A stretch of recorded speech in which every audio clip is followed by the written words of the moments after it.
Sí, no hay tal Pax Americana después del 11 de septiembre del 2001 y después de la guerra de Irak y de Afganistán, en donde se ha comprobado la limitación de que una sola gran potencia pueda imponer la paz en el mundo.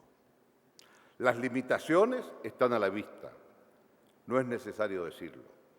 O como me dijera en una ocasión en una larga conversación con Chirac, Estados Unidos va a ganar la guerra de Irak, pero va a perder la paz. Para hacer la paz necesita Naciones Unidas. Pero junto con ello, el 2007 y el 2008, la más grave crisis económica desde la Gran Depresión del siglo pasado en los 30, ha asolado al mundo. Lo que comenzó como una crisis financiera devino en una crisis económica y lo que comenzó como una respuesta que se intentó en su momento, hasta el día de hoy no se ve salida. Lo que está claro es que esta crisis marcó un antes y un después, en mi concepto, para la ideología neoliberal. No en vano, Banco Mundial y Fondo Monetario, las instituciones emblemáticas de una cierta concepción ideológica de cómo manejar la economía, ha mutado fuertemente su orientación. Y hoy es otro el norte de esas entidades. Fue también resultado de esta crisis que la institucionalidad de facto, que era el grupo de los 7 o de los 8, si incluíamos a Rusia, dio paso al grupo de los 20. Es que en octubre, cuando el presidente Bush, ironías de la vida, el presidente Bush convoca al grupo de los 20, convoca al grupo de los 20 porque el grupo de los 8 no tiene la fuerza ni la pujanza económica para las medidas que hay que adoptar. Se reconoce entonces que el mundo ha cambiado y por primera vez en ese nuevo mundo de los 20, América Latina tiene 3 economías allí representadas por México, Brasil y Argentina. Mucho tiempo que América Latina no era el 15% de algo en el mundo. Veremos que lo importante es cómo se utiliza ese 15% y cómo se habla con una sola voz para ser escuchado. Pero junto con ello también empieza a percibirse que no hay una visión única de cómo abordar esta depresión, porque en Estados Unidos se sigue apostando a la necesidad de reactivar la economía por la vía de un mayor gasto fiscal en la medida que la oposición republicana se lo permite, y a partir del 2009 en Europa hay un cambio también muy radical en donde se piensa que lo importante es combatir una inflación que está por llegar y la austeridad es la respuesta.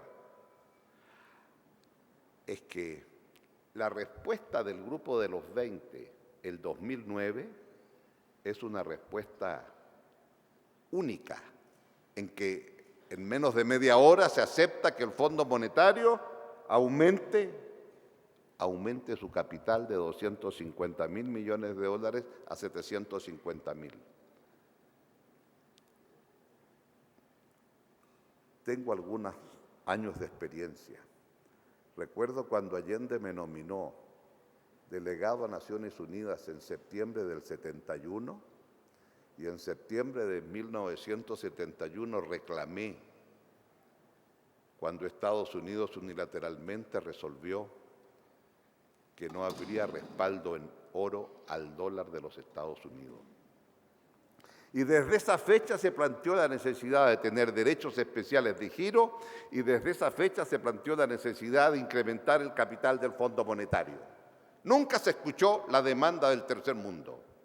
Fue la crisis la que permitió en menos de 30 minutos aumentar el capital del fondo de 250 a 750.000 millones para que el fondo tuviera los recursos para enfrentar la crisis. Tenía que llegar una crisis al mundo desarrollado para que estos accedieran a lo que se había negado en más de 30 años. Ese es el cambio que se ha producido copernicano, digo, como resultado de esta crisis, que a veces no lo percibimos. Y a partir de allí, entonces,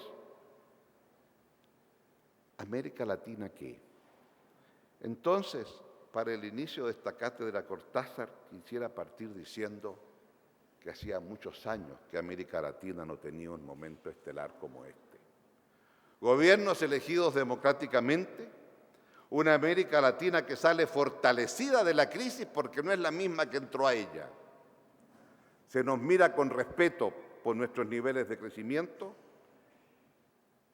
y se nos mira con respeto porque a lo mejor después de tantas crisis de las cuales nosotros éramos responsables, la crisis del tequila, la crisis de Brasil, la crisis de Argentina, más allá de nuestro continente, la crisis de Turquía, la crisis de Rusia, a comienzos de los 2000, la crisis asiática. Bueno, ahora, digámoslo, tal vez porque tuvimos tantas crisis, nos doctoramos en crisis, tenemos una situación financiera sólida y se nos mira de otra forma. Entonces, lo que quisiera decir es, estamos en presencia de un nuevo escenario internacional para latinoamericanos que nos demandan responsabilidad en lo que podamos hacer. Pero también tenemos responsabilidad porque cambian los escenarios como resultado de lo que hemos avanzado en estos años. Y aquí entonces, si ustedes me permiten, quisiera comenzar. Excúsenme por usar un PowerPoint. En una charla como esta no debe haber un PowerPoint. Pero me van a perdonar y hacerlo porque este grafiquito me parece que es muy sintomático. La OECD ha señalado que hay... ¿Qué pasó aquí? No está funcionando esto. La OECD ha dividido el mundo en 4 velocidades.